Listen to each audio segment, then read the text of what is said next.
ইন্ডাস্ট্রিতে আমার মতো ফাটিয়ে প্রেম বোধহয় কেউ করেনি। পরিমণি। ঢালিউডের জনপ্রিয় অভিনেত্রী পরিমণি অভিনয়ের ভাবনা নিয়ে কখনোই কলকাতায় পা রাখেননি। দেবরাজ সিং এর ফেলু বক্সি ছবিতে তার চরিত্র সম্পর্কে জানার পর তিনি না বলতে পারেননি, তাই এ ছবিতে কাজ করা। ছবিটি মুক্তি পাচ্ছে। কলকাতায় প্রথম পরিমণি অভিনীত বাংলা ছবি ফেলু বক্সি আগামীকাল 17 জানুয়ারি মুক্তি পাচ্ছে। তার বিপরীতে আছেন অভিনেতা বিধায়ক সোহম চক্রবর্তী। ফেলু বক্সি সিনেমায় তার প্রথম কাজ।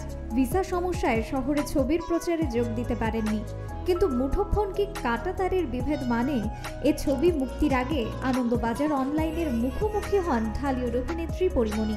সেখানে তিনি বলেন, সিনে ইন্ডাস্ট্রিতে আমার মতো ফাটিয়ে প্রেম বোধহয় কেউ করেনি।